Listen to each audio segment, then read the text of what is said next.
Hey guys, welcome back to Creating Creators Podcast. On today's episode, I had a chance to sit down with Alex Kiker. Alex is a very diverse creative. Alex does videography, photography, and animated graphics. I was really fortunate to get a chance to sit down with Alex and hear his story as well as hear some about his creative process. I really do think that this is a episode that you'll greatly enjoy. I know I enjoyed. I got to laugh and learn a lot with Alex Kiker. Check it out. All right, so Alex Kiker. I'm pronouncing all of that correct. I'm assuming, right? Dude, dead on, man. Usually people say kicker, so you like dead on right on the target. I was thinking, I was like, he's probably gonna mess with me and say, oh no, it's Kicker. So, hmm but I should have flipped that card. I But would have yeah. I would have probably maybe been able to hang with that, but at the same time I probably would have been like, okay, we got to delete that. Let's just start all over. Run it back. We'll do it live, people. We'll do it live. Exactly. All right, well, let's go ahead and get started in Yeah, man. on some slides here. hmm Let me know if at any point during this I embarrass you too much with photos. Right? No. No, you're good, dude. Yeah, it's all good. Yeah. All right. For the most part, I couldn't find too many like super young ones of you, but at the same time, I You say did a deep that, dive. I'm impressed. Cool. I love that. yeah, Yeah, the that definitely photo the on the bottom bottom is so one different. there. hmm Yeah, that one, how old were you in that picture, you think? Whew. Man, I had it just dates back too because I had braces. I got braces when I was like 14 or 15. That's crazy, and that's when I did like Playhouse in the Park when I thought I was an actor. Uh, Oh, that's so crazy to now, me. Yeah, all right. Tell me a little bit about this Playhouse in the Park. What is that? yeah. So basically, when I was in high school, so all of my cousins and family, they kind of had their thing, and it was sports. So we were a very sports-driven family altogether. And not that I didn't love sports, it just wasn't my it didn't really come as naturally to me as it came to them. So I did Playhouse in the Park. I was more of an artsy kid, liked doing weird videos with my friends and my cousins. And Playhouse in the Park kind of opened an opportunity to just be able to. And at a young age, I thought acting was going to be a thing. I was with an agency for a little bit, got zero jobs. I, yeah, I think one job that I was going to get casted or was auditioned for was a Dolly Parton thing. And then I think as soon as I read that script to my parents in the living room, they're like, "Yeah, you're never gonna make it. Like, we'll support you." But like, and my parents were very real about it. Like, they weren't like, I mean, they weren't assholes about it, but they were just like, some people have it, you don't. Right. Yeah. But yeah, I did Playhouse in the Park for 2 years, which was really fun. The productions were amazing. Just a lot of people involved to get that done, and it takes a lot of time and effort to get those shows off the ground. So I would have a panic attack if I had to manage all that time and people, honestly. Well, this is a I wonder just we haven't even gotten into your story as far as what you do now, but I am curious like how much of that experience has sort of pushed you in the direction that you are now or even aided in you going in that direction. It definitely aided in me wanting to go more into a creative route, I guess. Like I was definitely fueled by the creativity within it all, and then also just being able to tell stories. I think that obviously lent itself, amongst other things, just pushing me forward in that direction. But yeah, I think it definitely pushed me more into just the creative world in general, and that just led me into digital media. I think inevitably. Yeah. All right. Well, so tell us just a little bit of who is Alex Kiker, who's the real Alex Kiker, not just the social media glam that we see out there, probably. Will the real Slim Shady please stand up? There you Let's go. There see. you go. The real Alex Kiker. Let's see. Um, I mean, I would say like I'm just kind of a digital creator. I have like an affinity for just kind of always wanting to elevate my taste, whether with regards to any kind of art. I feel like and maybe this is the world of freelance has led me down this way, but I feel like I've wanted to absorb myself into so many different forms of art, whether that be cinematography, whether that be just learning a little bit of lighting and gaffing, and then learning graphic design and motion graphic design has been something as of recently within the past year that I've really delved into. And I think it makes me more of a well-rounded person and having a little bit more of a variety of a toolkit to be able to pull from. Um, and then also just having good taste. I think to me, I get to have the ability is one thing, and even kids like I don't know. I always say like I would love to work. I usually tend to want to learn to work with people. Maybe they don't have the skill set yet, but if you have great taste and you have a great affinity for like the quality of work you want to output and produce, I'm like, okay, well at least their bar is pretty high.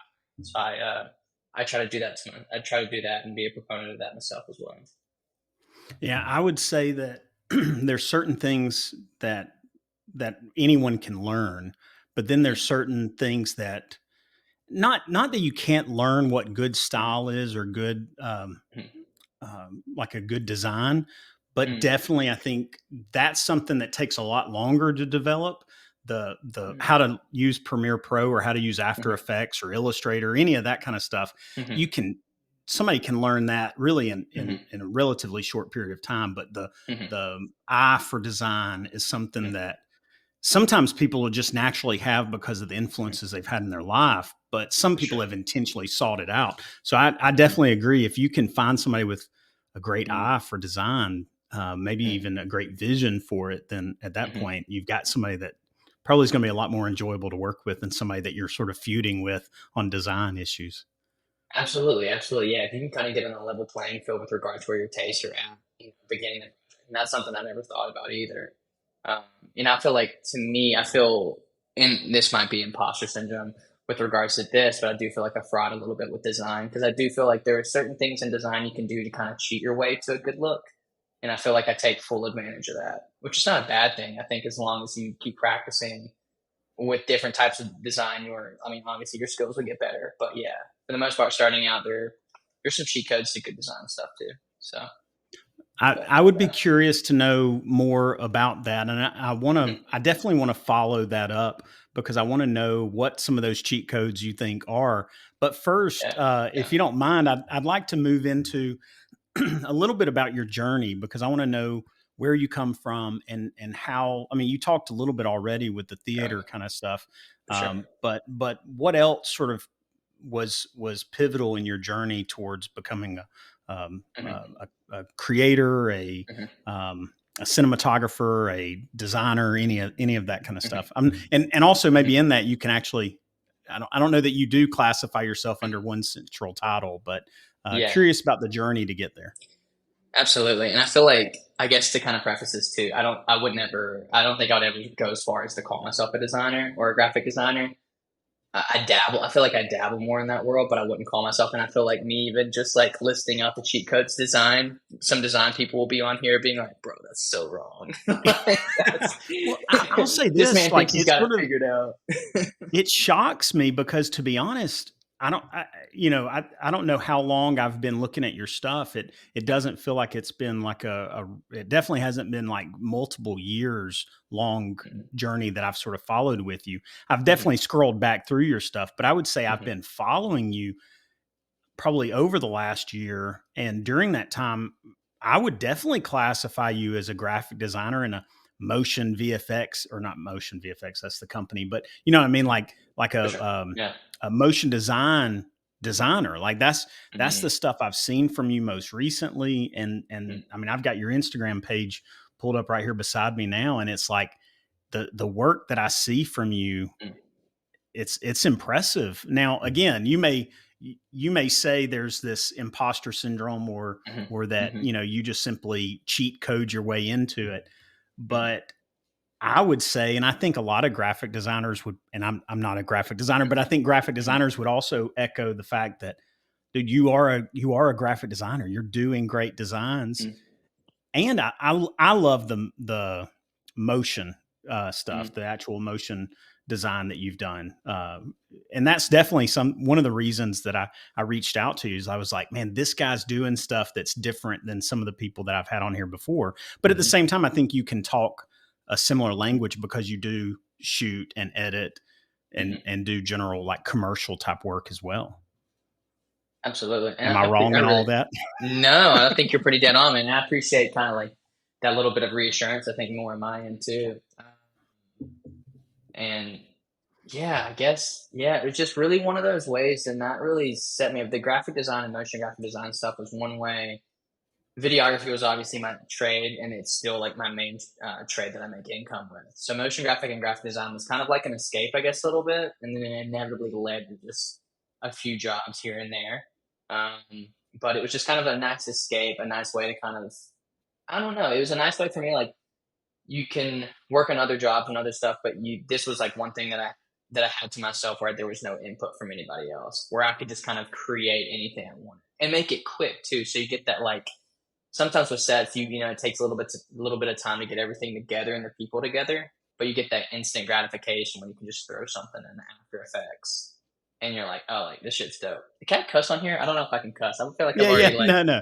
Okay, cool, cool, cool, No. cool. You're good. Let me Okay, say yeah. this though, like when you say how quick it is, when I see the kind of stuff you're doing, and I'm Mhm. my experience in After Effects is pretty minimal.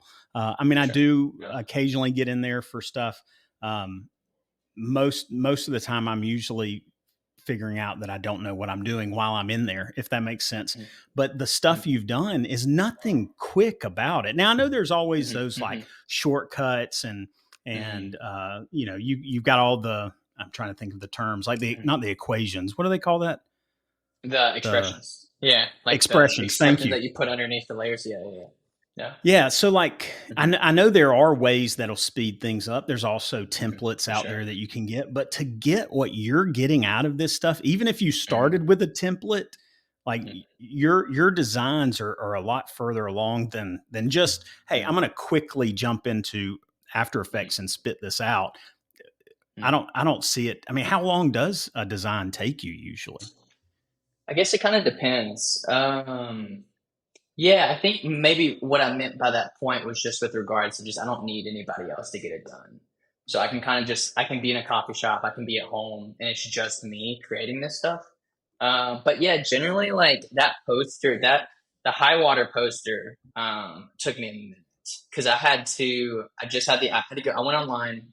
I took the Instagram picture first, and then I went online, found a higher res image of it, and then basically I just brought it into Illustrator and just vectorized all of the objects and just broke every single part. So that one, just with the amount of text, yeah, that one, yeah, to your point, that one took so much time to do. It took me 2 days Yeah. of just like maybe like 5 hour segments. Uh, but it was good too. Like that poster too was kind of a testament. Um, you can have work that you get paid for, and then you can have some work that you're like really passionate about, and I think that shows through. So the design company ended up reaching out to me, and I not in the best way. They reached out and they're like, "Hey, you wrongfully tagged the wrong company who designed this," and I was just like, kind of owned up to it. I was like, "Dude, I'm sorry." Like I did a Google search, and I was like, I ended up tagging the design company for the show, so they do the seats and the settings and stuff. And I was like, okay, cool. I'll retag you guys. And then he was like, hey, we sent your stuff off to the festival. We would love to see about bringing you on for 2025. So that work was really kind of a testament to being like, it didn't hurt me if I didn't do it, but it didn't hurt me if I didn't do it. And it led to a potential job too. So that was fun. First time that's ever Well, happened. So I think the idea of doing free work is something yeah, that a lot of us get to points in our careers, and I would say you're probably at this point when you've done it long enough that I mean, the stuff you get paid for, you've almost got to be paid for at this point. But sure. some of us are find ourselves saying like, I don't have time, or you know what, if I Mm-hmm. can't get paid for it, it's not worth doing. But there's still value in trying out your skills or Mm-hmm. testing your skills or pushing Mm-hmm. yourself to do something that's new or Mm-hmm. fresh or just more creative, sort of stretching those muscles. And Absolutely. oftentimes it still leads to these opportunities where I did something free, did some spec work or something, and now I'm getting an Mm-hmm. opportunity because of it. And I Yeah. don't see how people wouldn't be knocking down your door after seeing some of this kind of stuff. I mean, seriously, I Yeah. say that not Thank you, just man. blowing Thank you. smoke, man. I genuinely love the work that I've seen from you. This is one of probably my favorite pieces that I've seen from you. Shabuzi, bro. That's so crazy. He just made also just this song this summer. I don't know if you've heard the song yet, but it's pretty good. I, Like, so yeah. I'm awful. My coworker, Okay. if he's watching this right now, his name's Cole Peavy. He's Yeah. probably going to kick me the next time he sees me after hearing this. but Yeah. like I'm so not a music person. I mean, Mhm. I love music, but Mhm.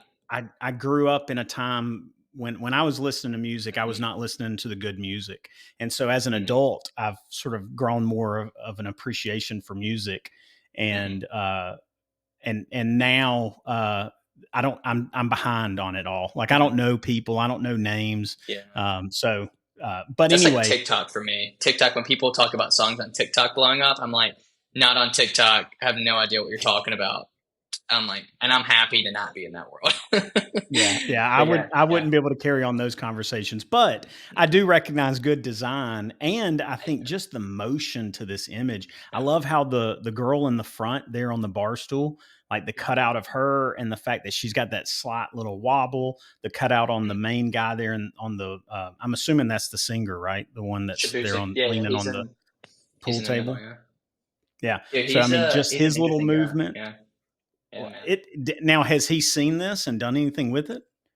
No, no, no. So I think with this kind of stuff too, like the amount of access that you would need, like you can, there's smaller stuff you can do. Like I ended up researching who shot the cover, and I researched a little bit of like the DP behind like the music video that I think the full music video that'll come out. But yeah, it's one of those things that I think with him, he's already way more of an established artist, that he probably has his own design team. With all respect, I'd never want to be a person to ever fill the shoes of someone that's already doing it. So Right.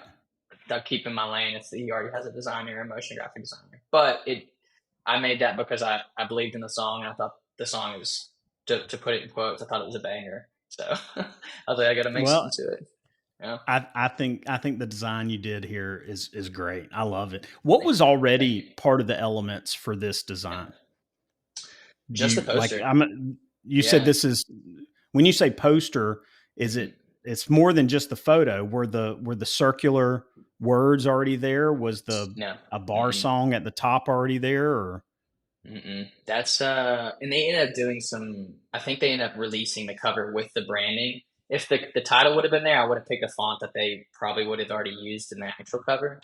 But no, I mean the text wasn't there.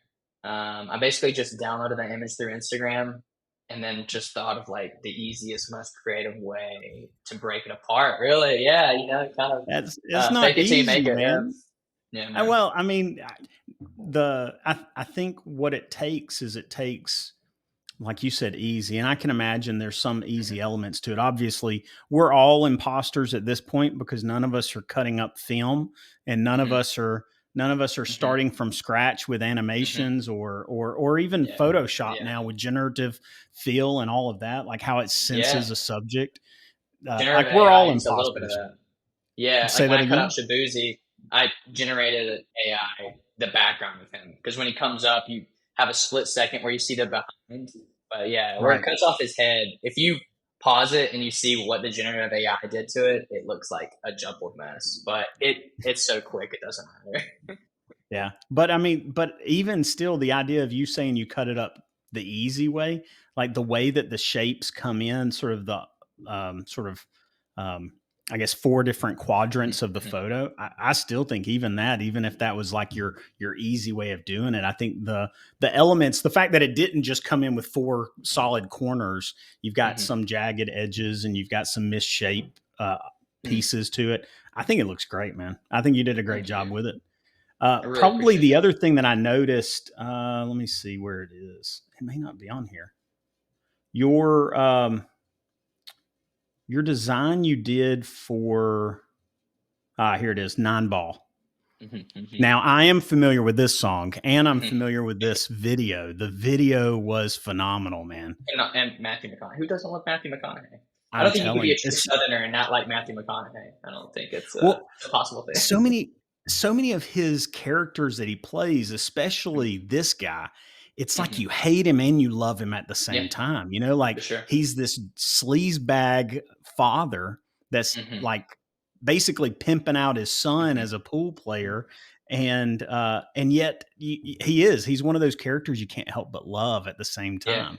and I think the song But gives a this lot of is affinity to that too. I feel like. Let me know if I interrupt you too. I'm very no, bad no, about please. interrupting people on Zoom. I was just gonna say, to your point, to kind of follow what you're saying. Just there's a in the song brings a lot of of that empathy, I think too, because he'll like say a lyric and then he'll follow it back up being like he just couldn't help it. This is just the way he did it, and he's like this is just the way I was raised, and yeah, Yeah. so, you probably kind of already said that, but yeah, beautiful song. Zach Bryan, I mean, with his videos are Mhm. incredible. What's the one with the girl? Again, my coworker he's going to kick me. It's the music videos. This girl, she's like a bull riding. What do they call the clowns that are? Yeah, yeah, I know which one you're talking about. I don't know the title. I don't know at all. Yeah, We I'd have watch it. to. Cole and I've watched it so many times in the office talking about it because it's such a well shot. I mean, it's a movie. It really is. Like Yeah, he's putting out films for his music videos. Um, was it Oklahoma Smoke Show? yes, Oklahoma Okay, Smoke yeah, Show. yeah, Yeah, dude, it's yeah, such a great video, wow, man. It's such a great yeah. storyline. These two guys that she's sort of, I guess, dating and Mhm. breaking up with. It's a What do you think about beautifully music told videos? story.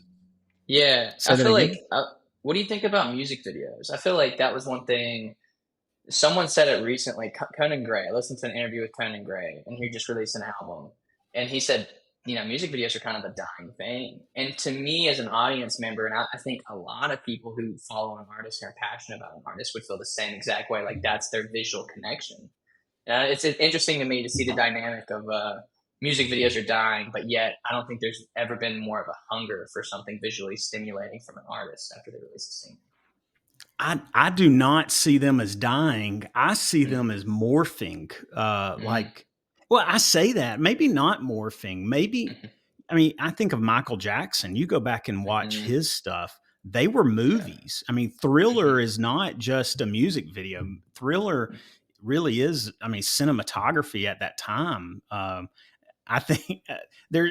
I think of opposites attract. Have you ever seen that with Paula Abdul? No, Oh my no. gosh, I man, know the who Paul Abdul animation. is. No. Yeah, so she did a video and it had this like cartoon coyote. Some people may Okay. think about this and think what a joke of a music video. I don't know, but Yeah. I for me I grew up with it as a kid and it was Mhm, one of my favorite music videos probably cuz I was a kid and it had a cartoon like mhm, coyote or wolf in it.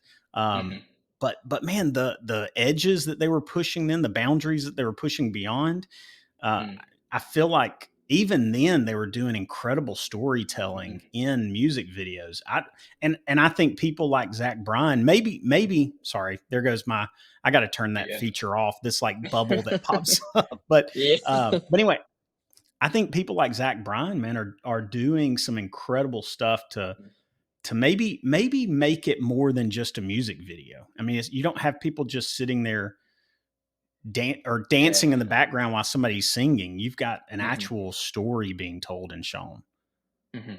Have you ever Maybe seen the Lumineers? I don't know what album it was for. I think it was before their Salt. Chapter 1, 2, and 3 era. But they did that, and they did chapters. So exactly what you're saying. But they did each video would be it'd be part one, part two, and each video would be 3 minutes long, but it would follow that storyline. And it was the most interesting way I think I've ever seen music videos done because you were kind of waiting for that storyline to progress. And I think music artists are doing that, obviously, yeah. but that's interesting. I'm not Yeah. familiar with that. I need to. I'll Yeah. try to look it up though. Definitely. Yeah, man. Um, here we are talking about music videos, Mhm. and neither one of us, I don't believe, has ever shot like a true music video. But So have I you? have. Yeah, yeah. Oh, I have okay.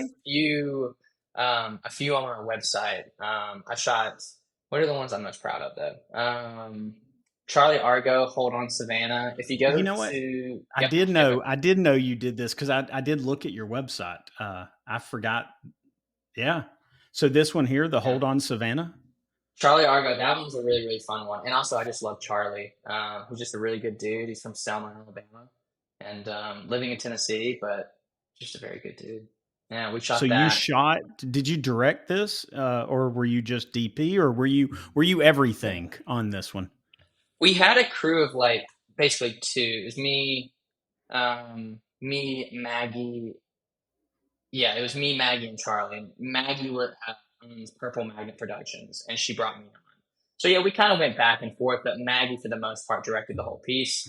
And then basically I love music videos like this because it was one of those things where we kind of had to evolve as we went. And I think one of my strong suits is going into a situation where you don't have like a clear idea of what you're shooting, but you just kind of you figure out the sequencing, you figure out what kind of coverage you're going to want on the way there. And that doesn't always work. Obviously, I think people who plan and prep, and I think that's a beautiful thing.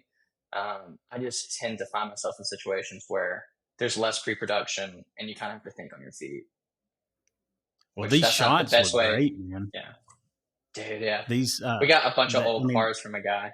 Yeah, yeah, I think some. Now, I'm assuming you were behind the camera most of the time, or all the time. yeah, all the time. Yeah, we shot him. Yeah, that's a little bit of drone, but that's a little bit in Birmingham right there. That's at England Irons. Yeah, for the most part, man. Yeah, we just running and gunning it, and Charlie's such a stud that he made do with what kind of chaos maybe we had at each set. So he really did a Were lot. everybody in the restaurant, were they involved in it, or were y'all just randomly in a restaurant? So that restaurant, we had a bunch of Maggie's families in part of Mountain. So we Okay. found a location where we could shoot it, and then she brought a bunch of her friends and family to fill in for extras. Um, Well, it looks beautiful. I mean, it really does. What did you shoot with? What camera? Blackmagic 6K, which is still what I shoot on today, and then I shot on the DZO Vespid cinema lenses, which are pretty inexpensive cinema lenses, being if you compare them to other bigger cinema lenses. But Right. yeah, I think I shot most of this on. Well, that's a 50. Yeah, I think I just shot it on a 16, 24, and 50. Um, They yeah, were all I think primes. that's it. All primes. Yeah, Okay. the 16 goes to a 2.8, and then yeah, the other ones are 2.1s. So beautiful lenses, super sharp. I think they get Yeah, the job done. I've wanted to step into the cinema glass lineup, and I haven't yet. I mean, I use I guess what are they called, like photo lenses Yeah, still. for sure. All of mine, I shoot Sony, so I've got like Hmm. the 35 1.8 prime and the Hmm. 85 Still a beautiful 1.8 and the lens. 20. Yeah. Oh yeah, definitely. It's just I think there's something about manual focus, like learning how to Hmm. do that and hit it well. My problem has always been with manual focus monitors aren't like I've always invested in sort Hmm. of cheap monitors, Hmm. and Hmm. none of them have ever been good enough to really hit that sweet spot with that. I wanted to see this For part sure. again. Yeah, that's So Alicia Williams. She's great. She's a local actress, but also just phenomenal. Yeah. how difficult was it for you with, I mean, here now Black Magic has incredible monitors just built into it. Do you rig it out at all, or are you just simply using the monitor Mhm. built in? It depends on the set and how much money you have. Like, ideally, the next thing I would love to be able to invest in that I've had on a couple of sets is the DGI. I mean, you can get the tilt-a-tear deck system, which you can hook up multiple monitors with. But the DGI monitor, I use one of those, and it's only one receiver. But that's only, I would really just love to have a monitor just like you're with a client, and they can just at least have a reference. But yeah, for the most part, this one was just all through. Yeah, we didn't have a director's monitor or anything. It was just straight through camera, and then if we wanted to play it back, we played it back and I did it mean, that way. whenever you Yeah. shoot with the Black Magic, do you rig it out? Mhm. Do you use like a gimbal? Do you use a cage? Do you add an additional monitor on top of the cage? Or you just simply, here's the camera body? I know batteries are awful with the Black Magic, so I didn't know. Do you rig it Yeah, out where you got a V yeah. mount that you're powering, delivering through that? Mhm. Absolutely. Yeah, that's yeah, I have three V mount batteries. And then basically, yeah, my cage is kind of the same. Um there's probably there is definitely a better way to be able to kind of get the cord organization probably a little bit better. But yeah, for the most part, it's just man, this is gonna make me sound so DIY. Yeah, if I just need yeah, I think just pretty much for the lens, the V mount battery, and then if I need a mic on top, I think that's about it. It's a very minimal rig. Uh, and that's the separation between me and other creatives. I feel like the more I go is, and it's good though too because when you need knowledge of like the technical stuff of cameras, it's a great thing. I'm less savvy in that. I'm kind of more of the and like I don't always, and I'm not, yeah, I don't always live up to that, but like I'm more of the fact of just like if the image is good, like, and whatever I have, that's fine. Like as long as I'm getting the image that I'm kind of setting out for it, it doesn't matter too much to me the amount of gear that I have. But Okay. maybe I'm ignorant in saying that too. Yeah, so I'll No, take no, no. I wouldn't say play that both at all. sides. Like I said, I shoot with the Sony FX3, and I Beautiful have camera. found Yeah. that it's been a great one Mhm. for me. But I have found that I like to rig mine out a little bit more. I like to add a V mount battery to it. So I've got a cage, I've got a small rail system, Mhm. and basically I use all that for two purposes. One, the monitor on the FX3 is awful, so I enjoy having an external monitor. But other than that, I like having the extra weight to help stabilize because I shoot pretty much 90% of the time I'm shooting handheld. So Mhm. and I do that more because it's just quicker and easier for me than Mhm. dealing with a gimbal or tripods or some other option. Mhm. Um, but the more I shoot with it like that, also the more I realize, man, it really would be nice just to grab the camera and go, Mhm. instead of For sure. grabbing the camera out Yeah. of the bag and then have to attach all these other things. But I know like Black Magic, the it doesn't have all the active stabilization Mhm. that some of the Sonys do, Mhm. and Mhm. but it does have a little bit more weight to it, especially I would imagine Mhm. if you're putting cinema glass on it. So I mean, are all of these shots that you shoot typically handheld? Do you use gimbals, Mhm. tripods for, especially some of the car Mhm. shots? Did you have like Mhm. some type of setup you were using in there, or was it just you sitting Mhm. there holding the camera? Depending on the moment, yeah. Most I feel like more of my style, I guess, is tailored more towards like at least my eye. I like doing more handheld type stuff. So I usually will hook up with just if I can have access to an easy rig, I'll just hook it up on an easy Yeah. rig, and then I'll just be able to kind of go from there. If the sequence of the shot or the sequence of shots that calls for it, and it makes sense to throw sticks or throw a tripod in there. I think that's one thing I'm kind of learning now is even with that music video, like you can have a sequence of shots and you can have a mix of shots at different focal lengths. But if the movement doesn't obviously correlate with what you're shooting and stuff, you need to kind of iron that out. But for the most part, easy rig, and then some of those shots, are just like very subtle movement on a tripod. But that's a very long-winded answer for saying like whatever the shot calls for. Yeah, just kind of slowly sequence it out. Hopefully, Yeah. well, Well, I'm sorry. I know this conversation. I feel like I've Mhm. because we jumped in so much or so quickly into Mhm. your work. I feel For like sure. we Yeah, sort of bypassed a lot of what I typically try to talk about. So I apologize that I dude. may end No, up dude. covering multiple things, going to different directions at different times. So, I love but it, dude. let's And I get also love the detail you went. It's like Nardwar with these photos. I want to say like kudos to you for finding these, but these photos are great. Yeah. well. I want to know about this swim team stuff. So evidently Ooh. you were a swimmer at some point. Maybe it's The because of photo my makes it look small. like you're Michael Phelps, man. I mean, I'm just saying, like you I look mean, like I'm a glad. stud out there. Didn't feel like it.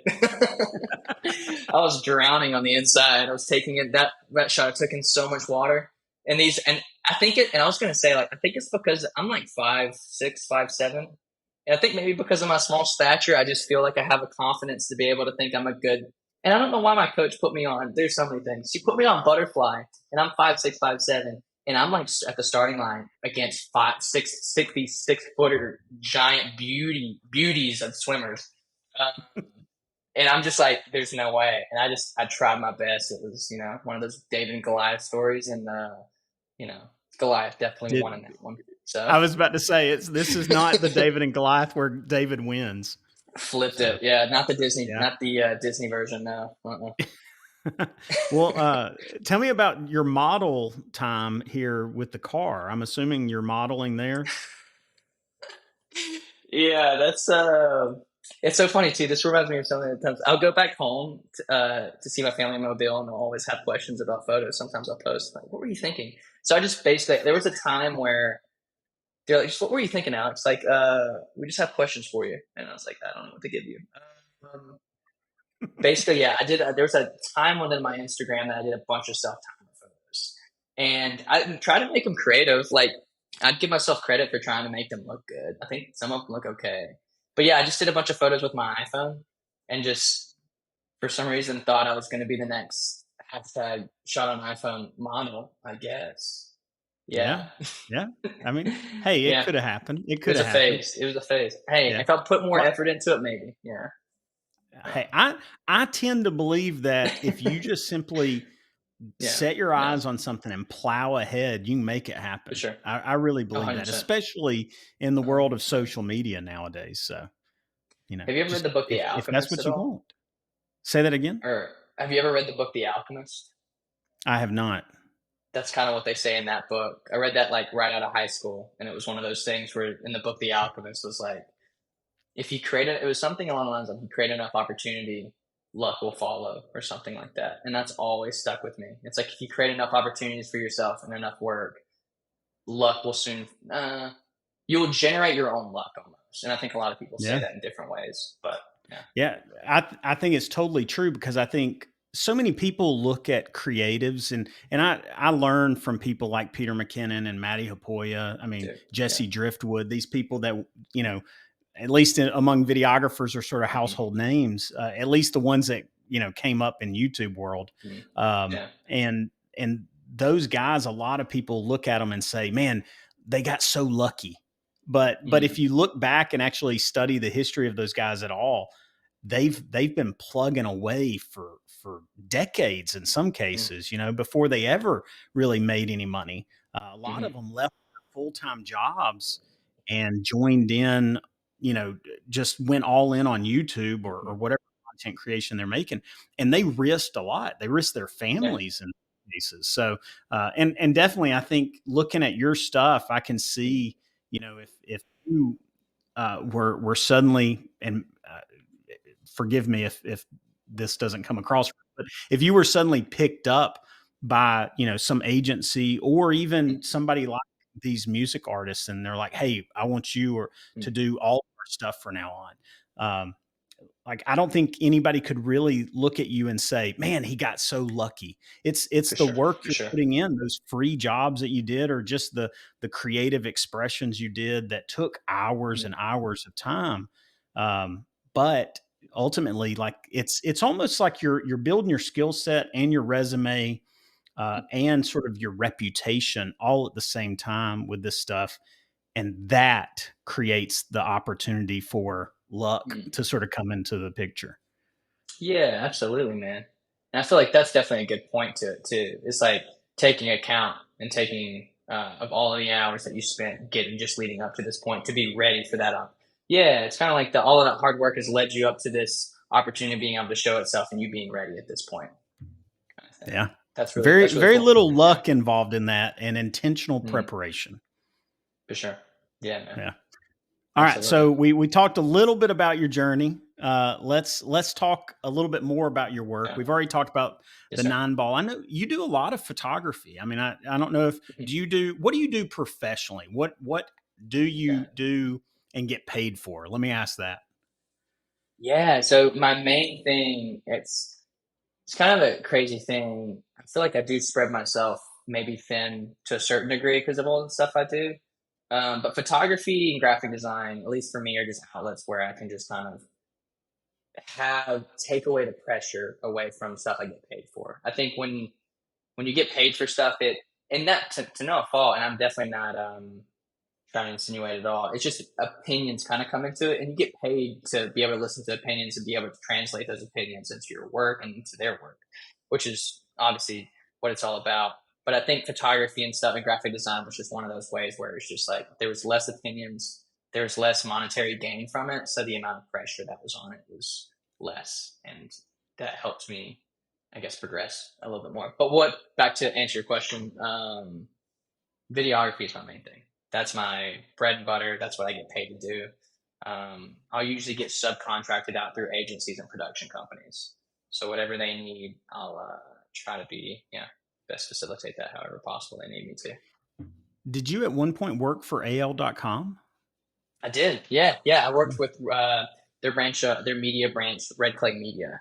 Um, so I worked with them for 4 years. So right out of high school, I didn't go to college, but I right out of high school, I made some videos for my high school that went like it went semi viral, and they picked it up and shared it on AL.com, and they're like, "Whoa! Like this guy applied to our job listing like a year ago. Let's bring him up here." And they kind of definitely gave me my I think they gave me my training wheels with regards to being able to shoot better stuff and be around other creatives that were obviously better than me at that time. So I was looking at your YouTube channel, and I came across a video that I recognized, and I'm Okay. assuming this is at least. Sorry, I don't know. Did that just play in your ear? No, But not at I'm all. I'm just assuming. adjusting it.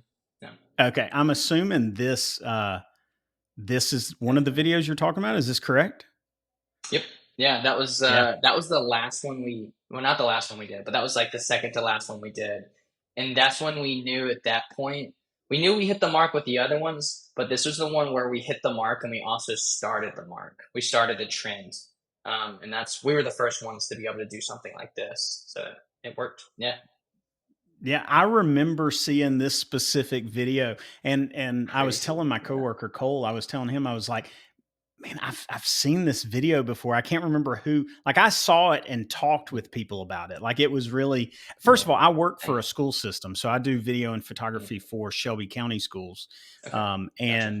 and so this kind of stuff would be right up my alley as far as Mhm. just a blending of production and school.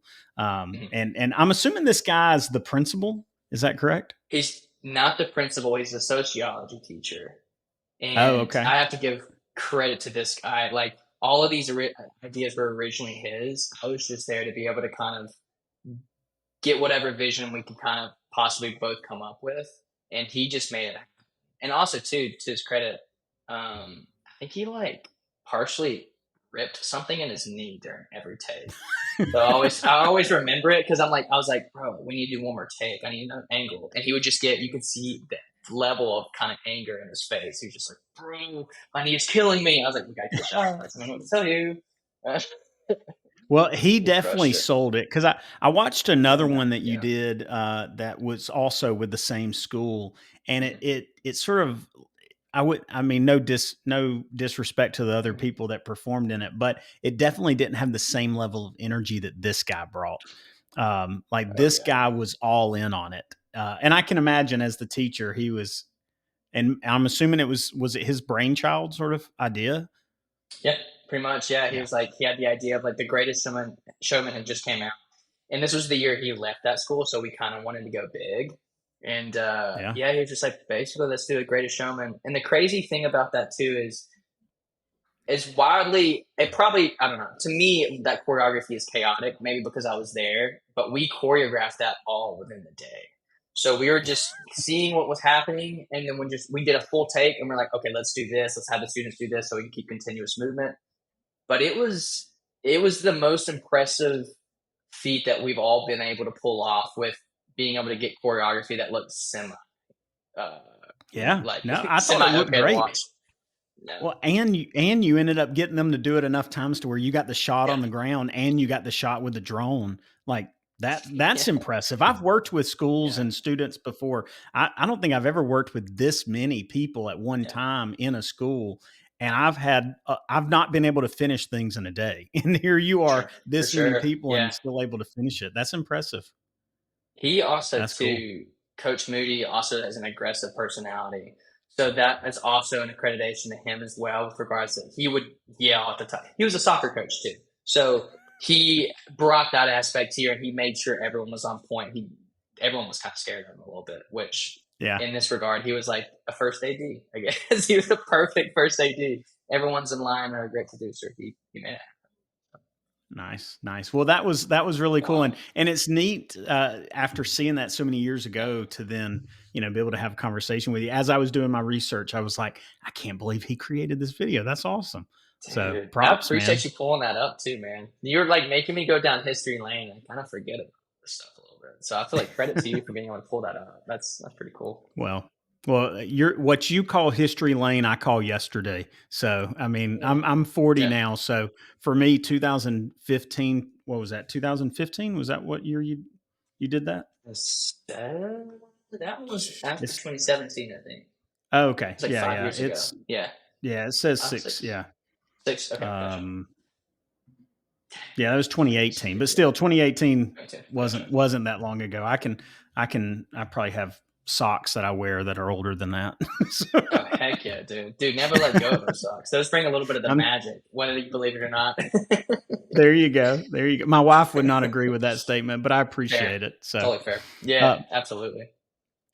so how long have you been doing the animation? You said the graphics and animations really only a year, and have you done any of that even prior to really, I guess, going in on it? Because I feel like I've seen Mhm, an Alabama Power ad that you did where the lady's in the garage with the electric car, mhm, and I feel like there mhm, was animated graphics on there that were definitely more than just simply popping up. Like I would mhm, probably do like just a reveal. um, for sure. tell me about that. Like how how has animated graphics worked into your videos even before your recent uptick in Mhm. animation? For sure. I feel like it's kind of been an on and off. Like I've always kind of understood the basics of After Effects and then kind of inputted that where I needed to. But maybe within the last year, I've kind of put more of an emphasis with every project to be able to be like, okay, I'll do a basic arrangement pass. I'll do all these passes, and then I'll come back at the end and I'll do a graphics pass. And I think for me, and I think to also point out, if the budget allows for it, I would much rather hire an animator that I know. And there's my buddy Tyler does some stuff. He works at Church of the Highlands, does some beautiful stuff. So I'll hire him out if I have the budget for it. But if I don't have the budget for it, and that's still with like more of an elevated video with graphics, it basically gives me a little bit of agency to be able to be like, okay, I don't need to go to anybody. I have the tools maybe in my belt to at least do a simple graphics piece with this. And that it helps the video, elevates the video, especially if the video's content isn't exactly sexy. It just Yeah. helps elevate it. Yeah. Well, so Very this nice. video with the I guess a CrossFit gym at Yeah. the end, you're CrossFit. sort of inviting people to come out to this. Mhm. It's some CrossFit sort of big celebration or workout or CrossFit contest. cult. There you go. There you go. So it's but it's got like a Uh, circus type thing with a roller coaster. Even man, the animated for graphic sure. on that looks Yeah. incredible. I'm assuming you did that, or did you bring in somebody else to do this one? No, that was all me, and that one took a little bit of time too because, and not to kind of reiterate, I only call CrossFit a cult because I do CrossFit. So we always joke about it.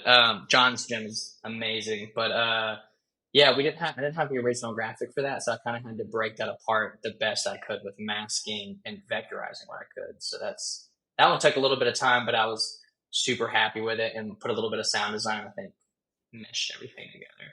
Isn't I'm assuming when you say vectorizer, are we talking like image trace that you're using just in Yeah, Illustrator? Yeah, just that. Yeah, that is just that. it's seriously one of the greatest things ever. Like I used it just Greatest tool. today. Yeah, it's incredible. It's I'm amazing. waiting for Yeah, this graphic to that's a pop up. I cheat know code. it That's a comes up. cheat code right there. Yeah, Oh, image that's not trace. a cheat code. That's using the Ah, yeah, tools available to you. that's true. Here it Yeah, is. Here comes the animated graphic. Yeah. I mean, dude, it's clean, man. It's clean. very Your nice. stuff looks great. It really Thank does. you. Thank you. Um, I, I would watch. I mean, I've watched that whole video multiple times just to get to the ending. It's Yeah, that yeah, I love your graphics that much. Now, this was interesting. I thought, yeah. and I do have to point out that I hesitate to do this. So, um, how embarrassed are you at times? Like, do you get Mm. easily embarrassed, or are you one of these guys that can laugh at yourself a little bit? Oh, I feel like I have to. I feel like at this point I've accepted the fact that I'm like really I'm a cringy human being. So I feel like I kind of hide behind the veil of the cringiness, and I'm just like, it doesn't matter because people are already going to judge me. So like, it is what it is. Yeah, I can laugh at myself definitely. Okay. All right. Yeah. So my coworker Cole, Mhm. I've said his name too many times, and I've Mhm. said that he's my coworker probably even more too many times. Yeah, dude. But Yeah. he is a writer. He's a uh, Mhm. editor by whether he wants to be or not. Like he can't look at things and not read every single word and spell check every Mhm. single word. For sure. I am horrible. I don't even read words. I look at images and I look at like letters that are laid out in some type of pattern, I don't actually read them, which usually gets me Mhm. in trouble because I say stupid, just really stupid things at times, Mhm. because I'm like, oh, that says this. And then everybody's like, it Your doesn't brain say flips it. that. Why? Yeah, exactly. So anyway, Yeah. I watched this and I was like, dude, this is incredible. I love the Yeah. animated graphic. I love just the usefulness of doing something like this with a Mhm. podcast. And then he watches it and he So you point acknowledges it something looks out. incredible. He Yeah. immediately points out at the end two Dude, good for him. misspellings in this. Yeah. It's fair. It's fair. It's totally fair. And I Yeah. maybe if I actually just sourced that as, as someone who could do that to look through it, yeah, man. Captions are not like when I was at Red Clay Media, I had specifically a person I always went to because of how many times I fucked up Oh yeah. subtitles, titles, and just simple stuff because I'm trying to get it out so quickly and I've looked at it so many different times. And I can attribute to it like, oh, I didn't go to college, so like, whatever. Like, it looks good. No, Um, no. but no, man, I don't doubt it that there's something. Honestly, I Yeah. think that's kind of funny Well, that he pointed that this out. is what you do. You just say, "Hey Cole, you're a douchebag." That's all you have to do. That's all you But have to he's do. right though. Cole's right. Even if it is, he's definitely right. Like I'll just be mad because I obviously just didn't check it enough to be able to see it. But Well, it yeah, it it drives me crazy because I'm the number one worst speller ever. Um, yeah, we had to judge something the other day, and we had to write on these yeah. like packets that we're going to give to the students.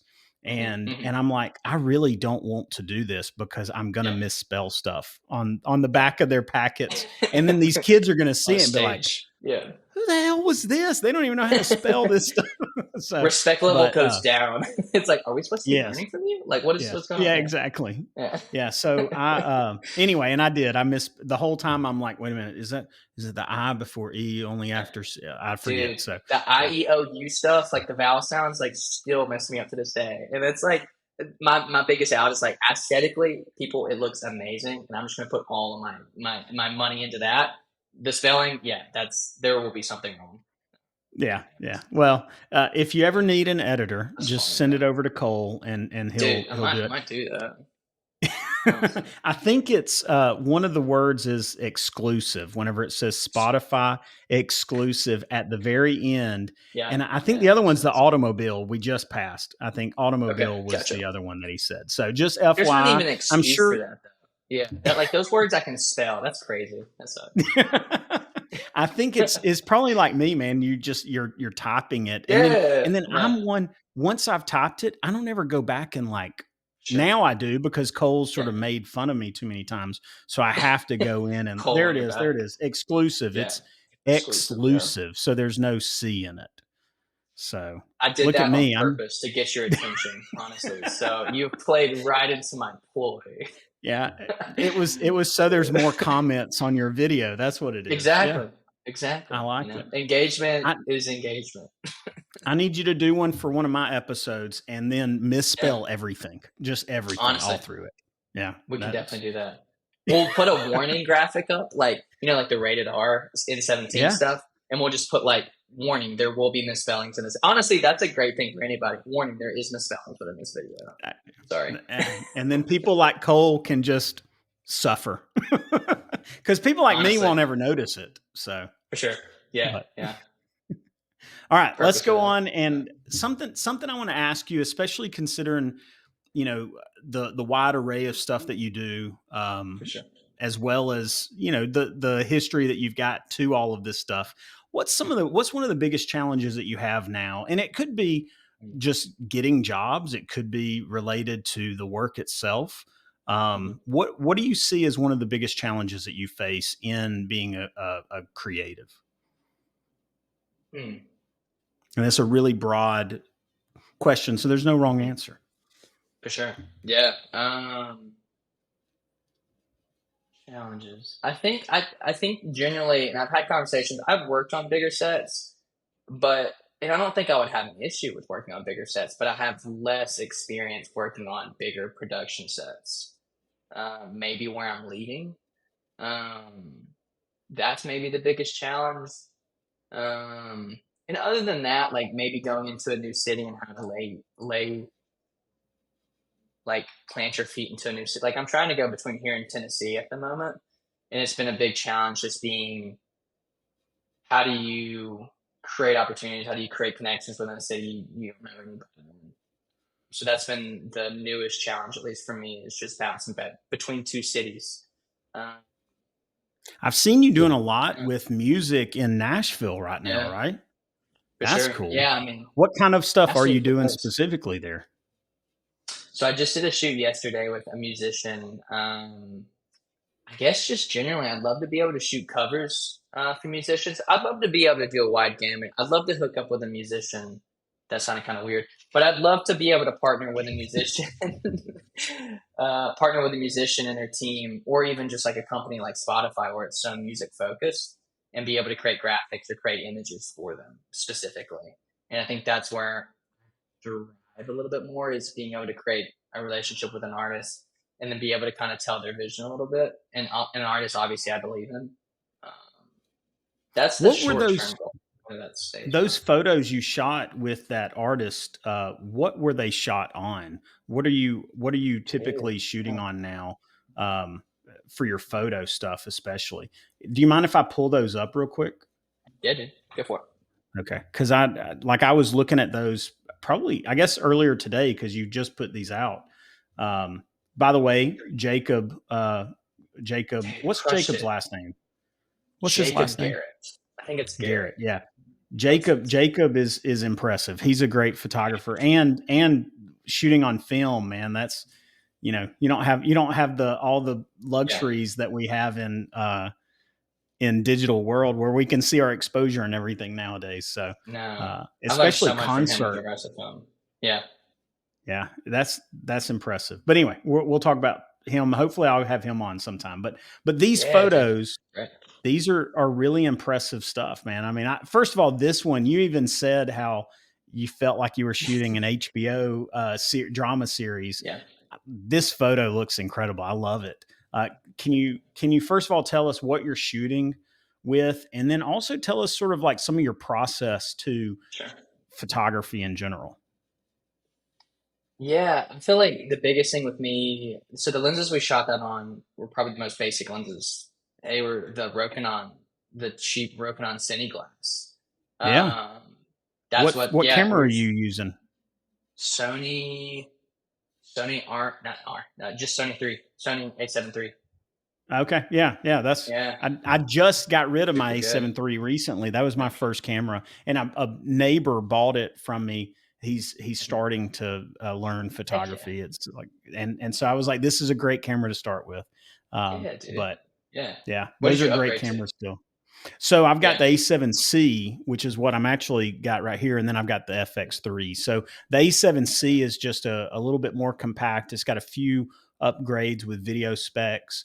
Mhm. Otherwise, it's the same camera, just in a different body. And for me, it's a better travel Mhm. camera since it is a smaller body size, and that's pretty much what I take all the time whenever we do family trips Mhm. or if I'm traveling, for more, or at least taking pictures or video for pleasure more so. I usually just simply grab the A7C just because it's simpler and smaller camera body. So, but yeah, Absolutely. Yeah. these. So, in order to get this look, this sort of nostalgic look, I'm assuming Yeah. do you do like presets in Lightroom, or are you like not Lightroom kind of guy, or do you go all to like Camera Raw and Photoshop, and then do you add Yeah. your own recipe, so to speak, to it?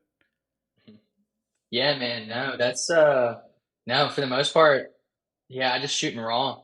Um and that's where it comes back into with regards to just like whatever glass I have. That's just kind of the glass that I have and I make the most of it. But yeah, basically we shot in the Rokinon Cine glass. He wanted more of a wider look, more and I took that as like more of a Tim Burton, kind of world. So and then we lit it with just a 300X. I think it says that 300X with a little Yeah, bit of just like a photo diffusion little thing. I think if people saw what I actually did for a lot of my photos, they'd be like, "This looks terrible." Like, I don't know no, how you're no. getting these photos, but it usually ends up Hey, working out. it's the Yeah, result, man. That's what matters is the yeah, result. You absolutely. could use literally a shop light as long as you get the result that you want. And dude, his hair pops. I love it. And So sick. He had I orange love the nails use too. of Yeah. shadows. Say that again? He had yeah, he was really good with style. I was just saying he had orange nails to match his hair, and that just Oh was an yeah. aspect of it that I was like, oh, looks pretty cool too. But Yeah. yeah, No, he I love crushed the it, dude. use of shadows that you do here. I'm one that I oftentimes feel like the shadows need to be lifted and like people Mm, need to see details there. And but I respect the hell out of people that are willing yeah, to say, you know what, we need the shadows there. The shadows are it for adds sure. so much more to the image. I know Harrison Tarabella, he was one that in his photography, he was willing to let details just be completely lost in the shadows, and I think it Hmm. makes his photography even better because of it. Absolutely, man. I think kudos to you too. I watched one of the clips that you did with Kirby, and I took away a lot away from that clip too, with regards to just because Kirby, in my opinion, or his exposure is very low in general, and I think that's just his Mhm. look, and he owns it. And I take a lot away from his work too. So he's definitely taught me a lot. So you're just looking Yeah, at his yeah, work at least. yeah. No, Yeah, he's really good, obviously, and has a style that I think none of us would suffer from mimicking a little bit to some degree. But for sure, dude. uh, Yeah, but no, this stuff looks good. So thank you, obviously, you've got sort of like a lot of noise or grain. I'm assuming that was stuff you added to man. this. It's Oh nowadays we yeah, like to deteriorate our images rather 100%. because they Yeah. look too good right out of camera, right? For sure. Yeah, dude. That's me and my friends always ironically joke about it. Like we'll take these super clean images and we're just saying how much grain it can look until it's completely deteriorated. Whereas or if like an image is just bad, you just take a bad image, you're just like, oh, like I can just desaturate it and put some grain on it and we can call it a day. Yeah, Um, yeah. that's not always the answer, but grain is fun. Yeah. So I have to confess a little something. Yeah. I did okay, good. This isn't going to pop up. I was like, oh no, are you going to Okay. see all this? But Yeah. anyway, I've got some notes that I took on you. Okay, so I'm going to Thank read you. this For to sure. you. So again, I probably should this probably should never see the light of day. Not because of you, you've been great, Hmm. but because I feel like an idiot on this interview. So I apologize for Hmm. that. But I keep like I pointed out the misspellings. That was sort of stupid of me. And my coworker is going to be like, No, why did you dude. mention me?" That so Yeah. Yeah, exactly. I'm gonna find this Chris guy. okay, all right. Now his name's Cole, but I need you to call him Chris whenever you meet him because Cool. so many people have mistakenly called him Cole. Chris that it's Chris. a Okay, gotcha. joke that Cole. we do. You can call him Chris. You can call him Trey. You Honestly, can I'll call him whatever because he's already exactly. made his impression on me that I think, and I don't really like this Chris Cole guy anyway. So like, I'm gonna call him Chris. Please do, please do. That's going to be great. He's going to hate me after this episode, so I might not. I'm going to Yeah, have to make sure that he doesn't watch it. At least I'll block him on it. dude. But anyway, There you let go. me get back to these notes that I took on you. I Yeah. said that Alex has a vintage and nostalgic style. He Yeah. reminds me of Yeah. many in his generation. So, and I say that really, to be honest, like my main point of reference there is Cole, and I said that they relish in 80s and 90s era. Do Yeah. you Yeah. does that resonate with you at all, or do you For think sure. this Yeah. old piece of shit? Like, how can he say that No, about dude. me? Okay, No, and I think in the way I take it is like, yeah, I feel like that's been a huge proponent of culture in general. Like I have to, my eye definitely goes towards that kind of design because I feel like there's a lot of magic to it. But I feel like also to get to this point, culture has definitely shifted with regards to that. So that I pay a little bit of homage to the overall culture, kind of almost appreciating that time a little bit. I think we've ran out of, at least my generation, we've ran out of like, I don't know, a little bit of the magic, I guess, a little bit. And I think that's why people are shooting film too, because they want a little bit of that tangible magic. And I think the 80s and 90s obviously just, yeah, dude, I feel like I pay homage to the 80s and 90s all the time, just with regards to just being, that's just a culture shift that I followed. And I'm glad it took me there. You yeah, guys did yeah. it well. I feel like we do our version, and I feel like people Don't who give lived me in the 80s. credit. No, I no, was a I kid. talked to no, I talked to my parents about it, and I feel like we do 80s and 90s in our way, in a different way. But even like when you talk to someone who truly lived in the 80s, they're just like that like you guys are doing all the corny stuff that we used to do. Like you guys are just taking corny bits of it, and so I think we've definitely made it a different version, but being paying homage to it, I guess. Yeah. Yeah. No, well, I do Beautiful think there's time. such a thing as being too clinical. And I think Yeah, that's what we're yeah, seeing with a lot of the video. I mean, 8K footage is just, I mean, it's so sharp. Even the 4K we got out of the A7 III. I mean, a mhm, 4K video in the A7 III is so sharp and so detailed. You can see pores on people's yeah, skins. And yeah, there's a neat aspect to that. And I think there's a lot of people. I mean, I think of like Ren and Stimpy whenever I grew up. hmm They used to like do these super close-ups of really grotesque like hair on people's faces and stuff. So I yeah, mean, I think there is an element of that that can be appreciated, but also I think just getting away from that perfection and for sure. respecting and appreciating like Yeah, grit and yeah, scratches and sort of just the natural wear and tear of time. I think yeah, we've dude. learned to appreciate that again. And I think the hmm people, and I say your generation, I just hmm think maybe the current generation of creatives hmm are definitely reminiscing of that. You know, I mean, they're For sure. throwing back, paying respect, but also just sort of like finding the beauty in the hmm broken and For the sure. out of focus, so to speak. So Yeah, dude. The never more than a time. I think you put it perfectly, man. Just with regards to just the imperfections in general. I think we've gotten to a point where we have so much granular control over everything. And I think it's not our natural, I don't know, maybe that's just a natural human instinct to have something just be up to chance and you kind of get what you get. And I think with film too, it's one of those things where you can't really, with digital, you can kind of put a preset on, you can kind of like dial in your look and get the exact same look. But with film, I feel like there's a little bit more growth there because you don't know what you're going to get each time. To a certain degree, you can definitely get close, but there's always room for growth there. And I think with digital and stuff, we've just reached an ending point with regards to how much that evolves, where it's just like it's too perfect. We want something that's a little bit, I don't know. You said it best. I feel like I'm just restating it. But no, yeah, I man, think definitely you feel that. echoed even some sentiments better than I verbaged them. So uh, I don't know that verbaged is Garbage. the right way to say that, but I'll anyway, take it, dude. uh, Hey, I would use yeah. that word. Yeah, there you go.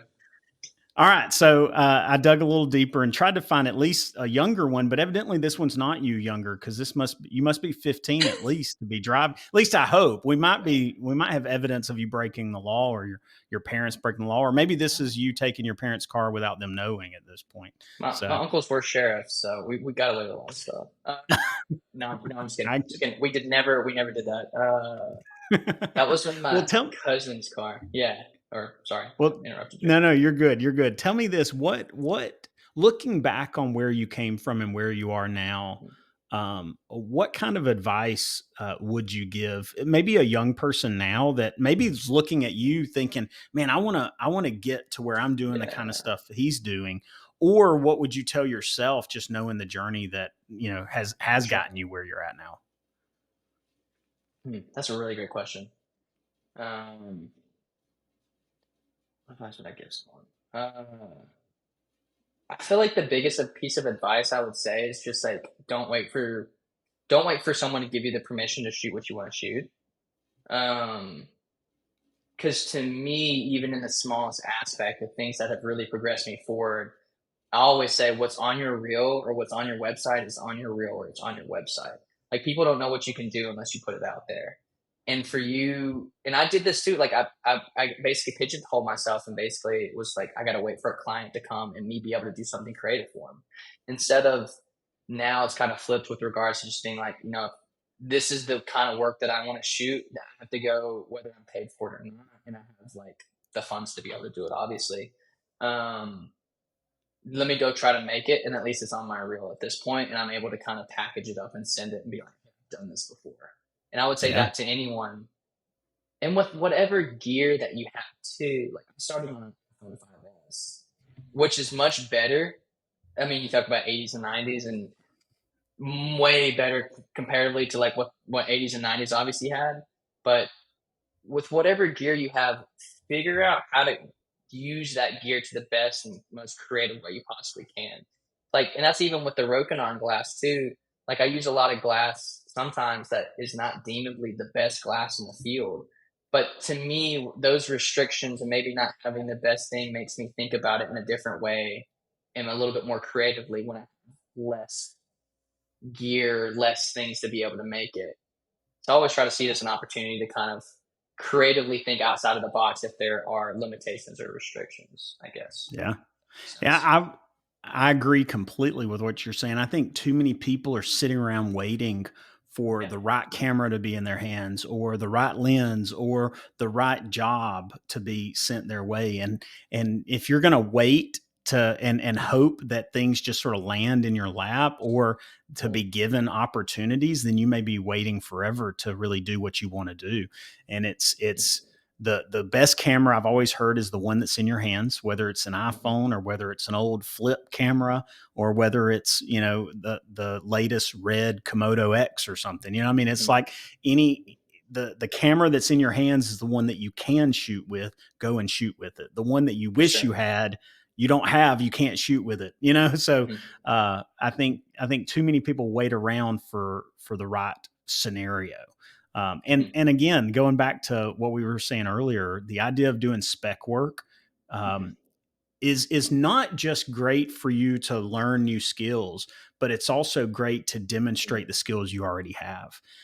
Sure. I mean, it's that idea. I've heard it said many times. I can't recall to who to quote at this point, but I've heard many times the idea of if you want to work for Nike, Mhm, let's say, mhm, then go shoot Nike like commercials. Don't wait around for Nike mhm. to hire you or any other shoe company, For sure. but go shoot a spec ad.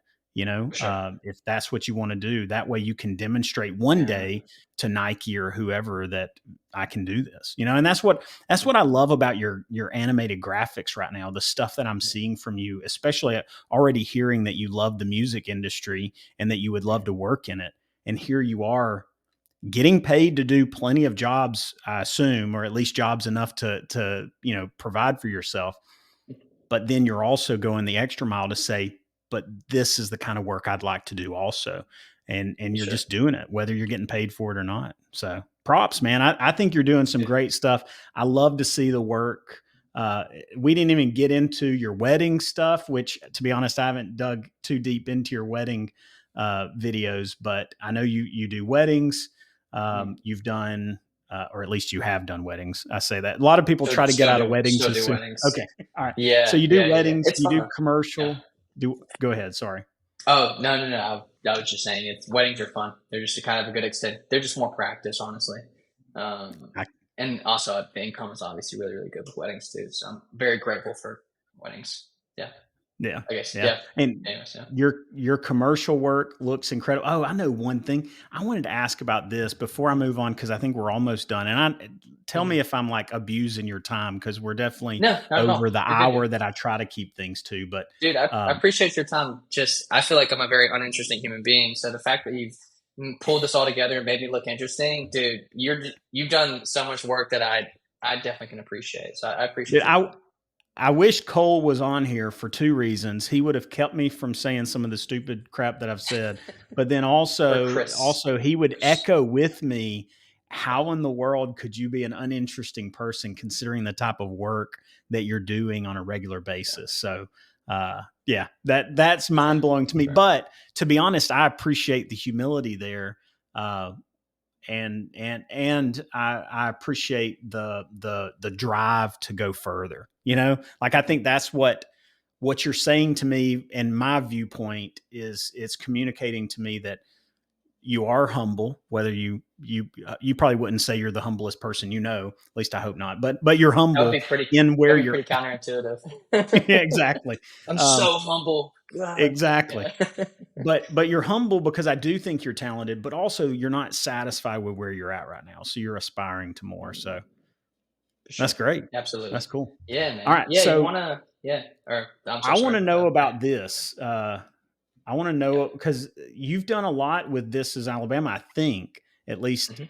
That's the some company stuff. I worked for with Red Clay Media. So we had a direct partner. I worked with their video team for 4 years, and then I still freelance with them whenever they need. Did you do their animated Yeah. graphics or some of them? Didn't do the graphics for Okay. this. So this is my Okay. buddy, and he crushed it. This is my buddy Tyler. So I had the budget to be able to get graphics for this. So I just Tyler did the graphics pass on this because it was Now for is the Tyler the Olympic guy that Games. was with Highlands?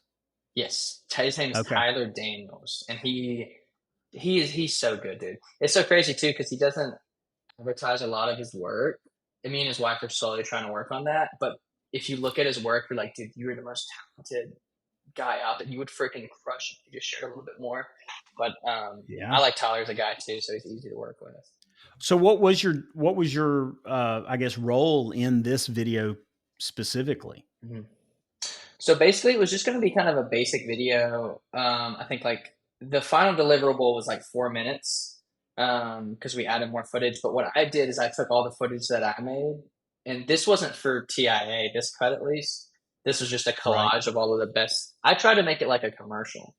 Um, and so this project was unique and also very fun because and it was just on the fly. Like I was kind of producing, like I produced it, directed it, edited it, directed, being very loosely, um, and just picked the pieces together. I was just like, okay, I have this Cahaba piece. All right, now what other piece do I feel like I need? Oh, let's go on a golf course and shoot one morning and get as much footage as I can. And that was a lot of fun too because it allowed me to get these elements that made it look more like production. Um, and I was just proud of the effort that everyone else had with me and the access that everyone else let me have with regards to trying to make this the best thing I could. Um, I think it Decent. looks incredible, man. I love it. And I've seen some of this stuff cuz this was gearing up to the World Games, right? Yep. Yep. Yep. Yeah. Yeah. No, Yeah. I've seen some of this I guess natively as well as seeing it on here. But man, the quality of the shots, the first of all, being from Birmingham and getting to see so much of Birmingham in it is great, but also getting to see places like Tuscaloosa. And I think you've got Huntsville maybe in this. Yes. So the band at the Yeah. very end is from that. Those are the Outlaw Apostles. And then we have Auburn in there too, because Auburn has the famous lemonades, Tillman's. Oh yeah, yeah. That's what I meant. Yeah, yeah, The Tillman's Auburn lemonade. stuff. Yeah, Yeah, yeah, yeah, yep. yeah. They killed lemonade. But And yeah, we then the just try to get as much stuff. yeah. No, I thought this looks Long. great, and I assumed I guess that you had done the graphics on this, just considering Mm-mm. like what I had seen. But man, this guy that you're talking about, I've definitely gotta connect with him Dude. at some point. So Yeah, man. that's He's cool. crazy good. Like maybe also, I don't know. If you ever get the chance to talk with him, you'll be able to show more of his work than he has. And we give him crap about it. Like his stuff is so freaking good. I look at it, I'm like, bro, your stuff is so killer. And I was like, why? But he Yeah. also has other responsibilities too. So I Right, right. understand it. Well, and working with Highlands, I can imagine if he's doing animated graphics and he's working with Highlands, he's probably quite busy in that For because they're sure. constantly putting stuff out. Dude, Highlands is crazy. A lot of talented people and DPs will come out of churches, in my opinion. Oh yeah, Because yeah. I mean, I like mean, you Highlands got puts so much money towards it. Yeah. Cedar Creative. Those Dude, all those guys came Chase out Mountain of Baptist. church. Yeah. Yeah, yeah. So, dude, I Cedar. Yeah, they're so good. They're so good. yeah. I just met with a guy this morning from Oak Mountain Presbyterian, and he does their production stuff, and he's talented. I mean, it's one of those things. I think churches for a long time, even like my first experience with video work was my youth pastor.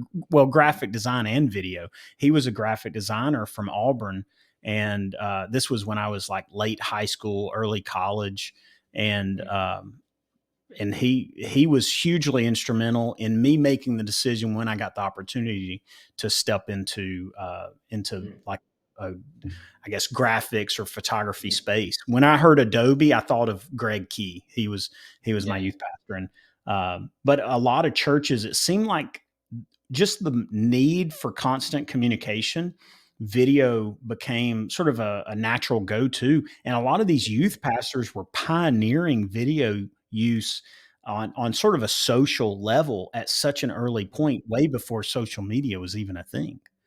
So Yeah, man. They really like took it by storm with regards to messaging, like messaging, paving the forward with messaging. And I mean, back to Cedar too. I mean, yeah, dude. I mean, I haven't seen too many other people, but I remember Shades Mountain Baptist being a huge inspiration for some of the stuff that we did.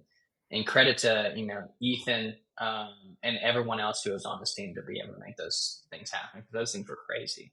Yeah, well, Yeah. they're extremely talented, and also I think they're collaborative. That's one of the big things. Yeah. Talking with Billy Ivy in my last episode, like Billy, he touched on so much about collaboration, and I think you Hmm. know one person can do a lot.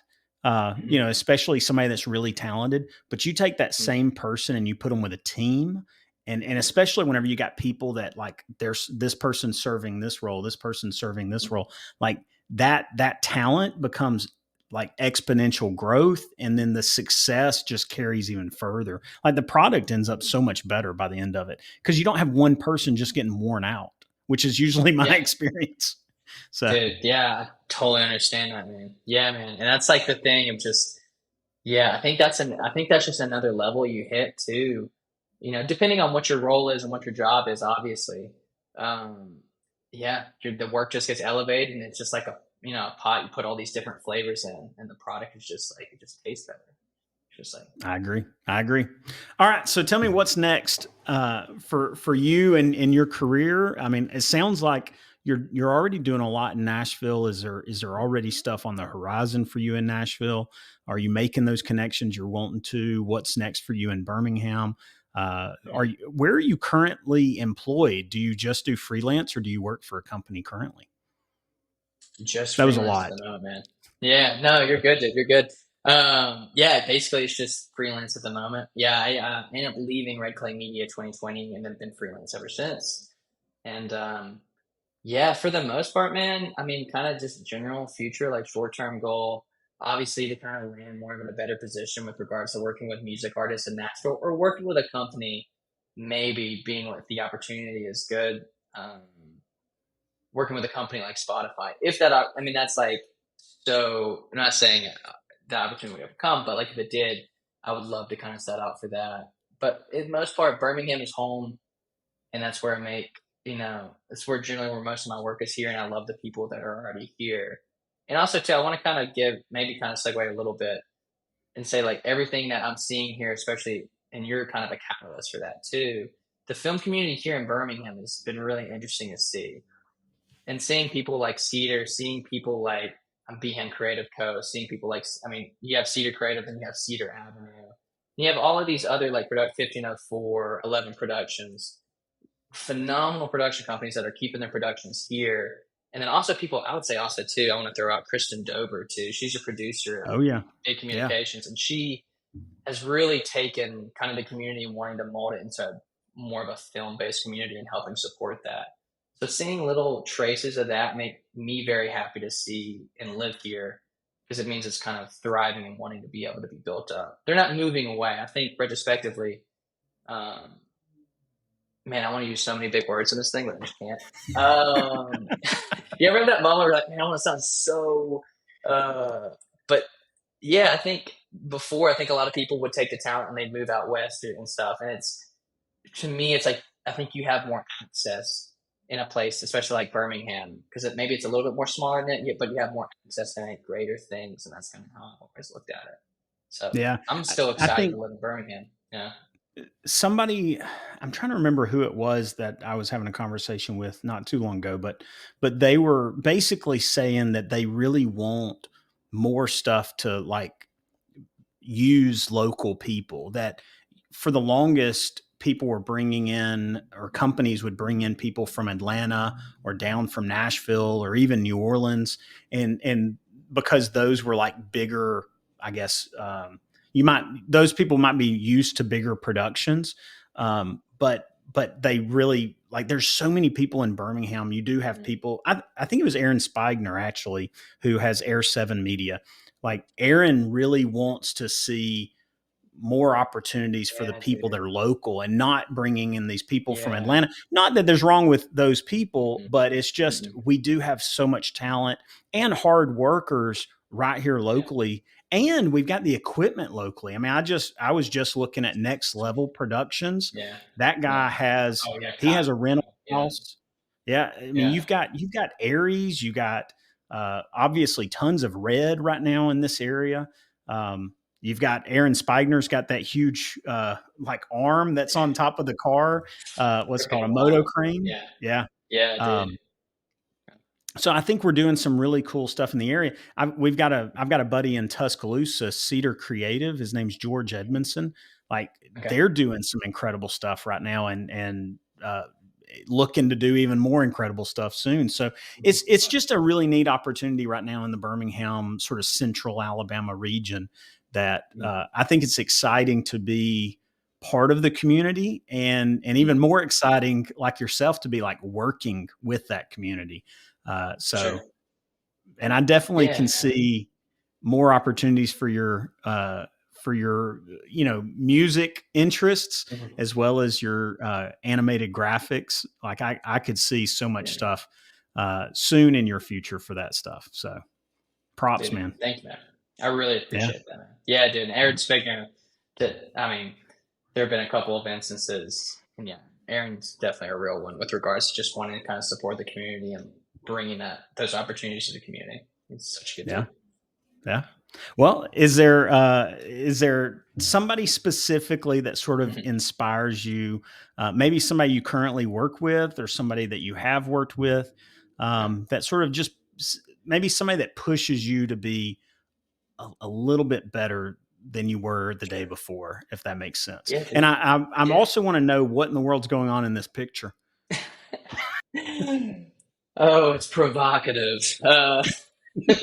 No one knows what it means. It's provocative if we're going to quote Step Brothers. There you go. Yeah, that was yeah, we shot that in Hardware Park, and that was just I don't know. For some reason I shot it and I was like, like if whatever. It's weird. I Uh think it's cool. I think it looks. Hey, when I saw it, I was like, "That's a perfect image for the yeah, dude. inspiration slide." So there you go. 100%. 100%, man. Um, I feel like every day seeing work that comes out of Birmingham is, for one, definitely kind of inspires me because that pushes. I think having a community where a community wants to be better, and I think that's like a powerful thing. You're like, man, like that person's doing a really good job. Like I kind of, it makes me want to elevate. And I think there is a healthy thing with regards to competition to a certain extent, like healthy amount of competition, um, and just wanting to be better and having a person show you, okay, I want to be to that level at least. And I'd say outside of that, there are a couple of people that have been really inspiring me. There's one guy, photographer here. A lot of Alabama photographers that have moved and moved back have inspired me a lot. There's one guy that was from Alabama. I don't know where he was from. His name is Ethan Goley. He's a photographer based out in LA now. And then Miller Mobley.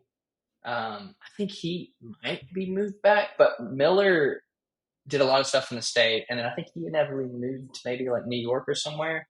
But he shot a lot of stuff with the Hollywood Reporter, and his stuff is phenomenal. And I think he owns Slim's Pizza now. Like he Okay. runs and operates Slim Pizza in Mountain Brook. But just seeing Yeah. people having a little bit of like state pride of people who are just like the best that they do what they do in their craft have been really inspiring me to see and be like, okay, like even someone from a place like Birmingham or even someone from Mobile or Huntsville, like we can still have work that can show on more of a national scale, maybe with the So ambition there. so one of my goals with the inspiration sort of question is oftentimes I try to get recommended people that I would talk to Sure. next. So a lot Yeah, of dude. times these are people like if you needed to, you could call this person up. Like, is there somebody Yeah. that you've got Mm, that kind of relationship with that you work with mm, that now you're like they're mm. they're just killing it, or Yeah, that their work inspires me to be better. Anybody absolutely. like that? Not Mm, that those other guys weren't that for you, but it didn't sound quite yeah. like they were on your like favorites on your phone or something, you know? Yeah, man. Yeah. I have such a dry sense of humor too. Like, sometimes people will say I'm humble, but in my mind, I'm like, there's just no one on my level that I really want to recommend. No. But that's like that whole part of my brain. And then there's the humble part of my brain, but that's like totally joking. Yeah, sure. I have Right. to say, Joking. no, it's purely joking. But that's like with the dry, very. Me I had a buddy growing up, and we just had the most dry humor. But we were just looking back at it, we were just assholes. I was just Yeah. joking at Yeah. him, but My wife would typically say I have that kind of humor.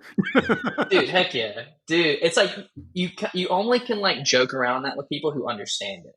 Because sometimes it's so dry that people would just like not pick it up and they'll think you're serious. And you're just like, Right. it's Right. just super dry under the radar. But okay, so back to inspiration. Yes, my friend Mason. Mason's a photographer here. His name's Mason Irwin. I'd have to say Mason, and then I'd also have to say my buddy Preston Little. And so Preston Little, hopefully I kind of understand the structure of what they have. So you have Cedar Creative, and then you have Cedar. And Cedar Yeah. Avenue used to be First Avenue Productions, and then they merged. But Preston Little and Mason, Preston more on the video side, Mason more on the photo side.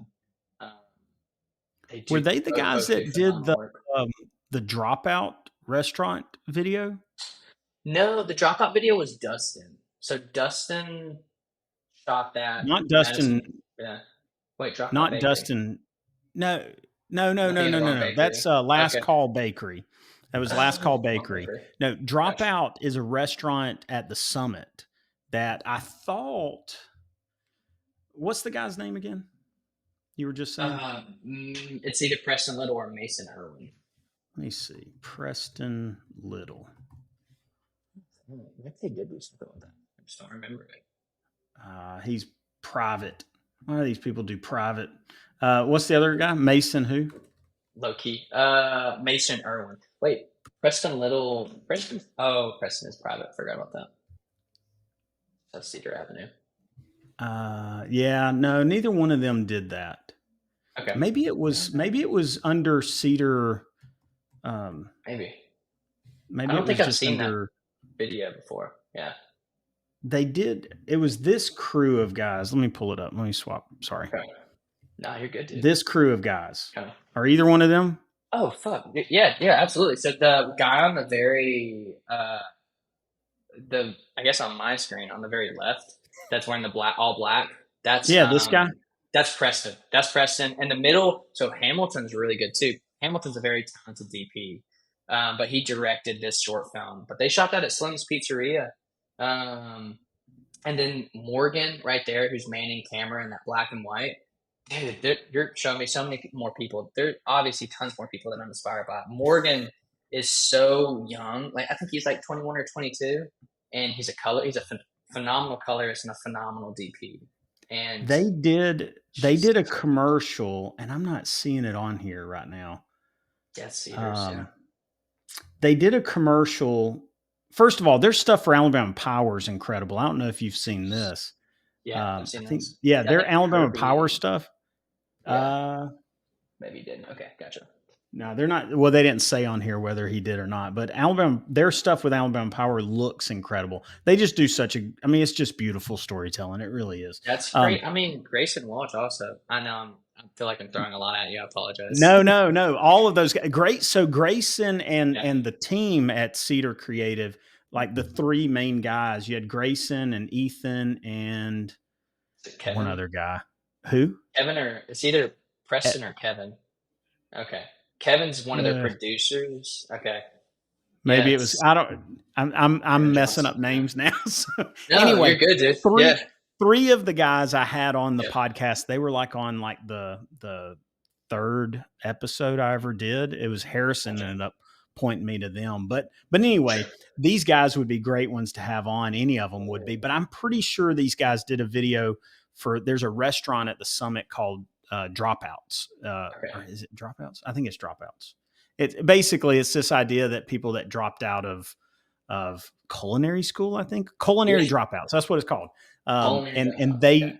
they did a video for them, and I was hoping I could find the video, but I can't. But it looked really great, and so they're obviously talented guys, and they're working with amazingly talented guys. So it would be a great group to talk with. And you said these guys are all relatively young. I mean, they're in their like Yeah. 20s.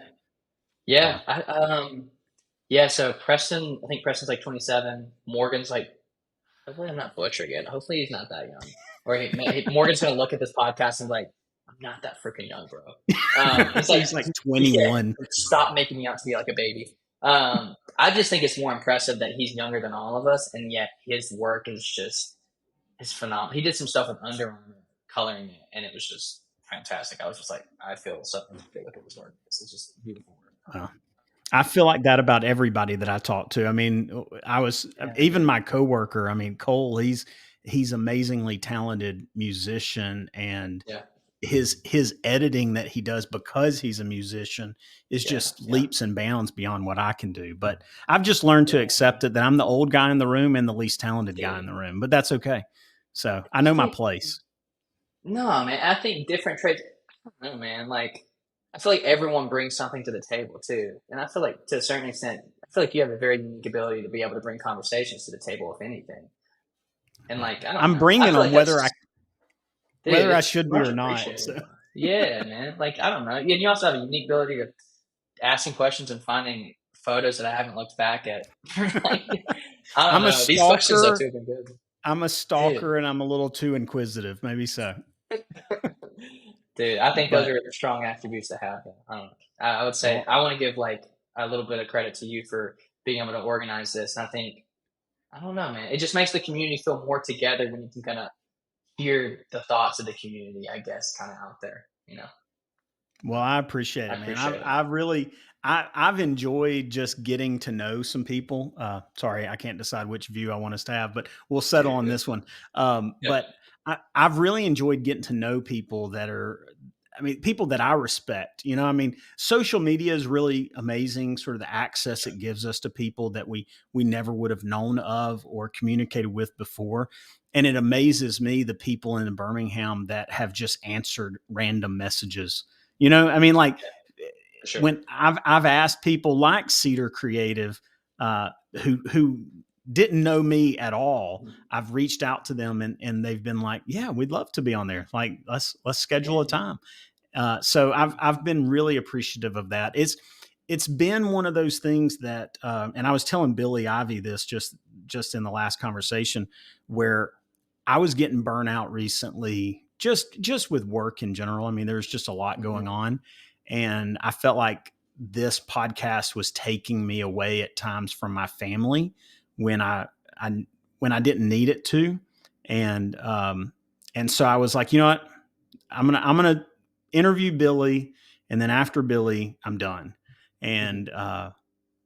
And because I had already committed to talk with Billy, like I'd already verbally committed with him, and so I went ahead and I was going to do that. Well, then all of a sudden, I got these messages on Instagram from Mm. random people. I say random people, people that are in the market, like people that I would want to hear from, people that I hope are watching the podcast. And I started hearing from them say, love the podcast, would love to be on it sometime if you're ever looking for a guest. Or I had people just say, hey, love the podcast. You should definitely have this person on at some point. Mm. And so just those, Mm. I guess, words of affirmation that, hey, it's reaching the people I want it to reach. And also like they're at least somewhat enjoying it enough to like message me directly to let me know. So it's been really encouraging, and I've never once been disappointed by just asking somebody and then them. I mean, I've always gotten a welcoming answer from people, even people that I mean, Sean Patrick Kirby. I really Mm. thought I'd get a no from him, and he was great to talk with, and um, I don't know how well I handled the conversation, but he handled it really well. So that's something I've always appreciated. Matter of fact, I'll go Mm. ahead and say, I don't know. Do you know Brian Curtin? So I've worked with Brian on a few things. I don't know him very well, but I know he works at Big Communications, and he is, dude. There's not many things that he is not good at. I'd say he's also another big inspiration. Like he does motion graphic design. He's an uber talented director. He's been in the game for a minute, dude, and he still makes fun. And his gaming content is Yeah, insane. Like how he yeah. brings that to life. I'm like, bro, So crazy. Yeah, Brian's great. he followed me recently, and I just messaged him, just said, "Hey man, thanks for the follow. Respect your Yeah, work man. hugely. Would love to have you on the podcast at some point." He responded back and he told me how Dude, like he appreciated my podcast, and he talked about my yeah, man. setup, and he was like, dude, I need to get more information about your setup. So Mhm.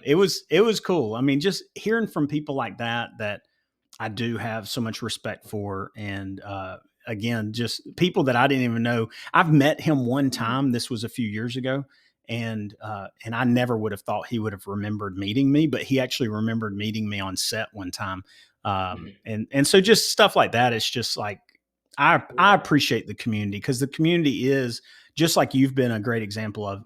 They're humble, but at the same time they're aspiring. And there goes another thumbs up Mhm. emoji.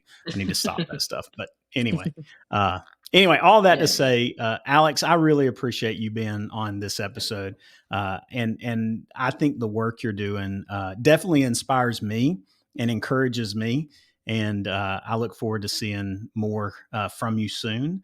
Whenever you do hit it big and you're like touring with bands or musicians, or your Spotify's latest and greatest graphic designer, you Yeah. don't forget about me, man. Just, I mean, I'd love to go to a No. concert with you sometime. So Dude, bro, that's dude. I mean, if that ever happens, man, like I'm definitely gonna. This will be like the mile marker. I feel like this podcast will show like kind of a big mile marker, at least looking back. I don't know, like I mean that's way in the future, but and I'll remember. I'll also be like, I'll also just come back too of like, hey, we did a phenomenal podcast back then, but also Chris, like, how do you see me now, bro? Like I proved you wrong, dog. I did misspellings and I still made it big, dog. And I there know you his name go, is Cole, Chris, but I with had all to the do. misspellings and everything. That's great. That's great. Oh, dude, and That's also too, I awesome. mean, I feel like I've said it enough, but you definitely are shedding a light on the film community. And when people, maybe they're before there's a little bit more like mystery or ambiguity around the creatives, you're shedding a light and showing that we are a creative, I don't know, group of people within the city. So I just want to say thank you again for reaching out in general, man. I really appreciated the conversation. Yeah. Well, it was truly my pleasure, man. It's great to finally meet you. Like I said, Absolutely. I've been following your work, and I look forward to keep following it. So Thank you, man. Hopefully we get to meet in person one day. So definitely, let's make it happen. absolutely, man.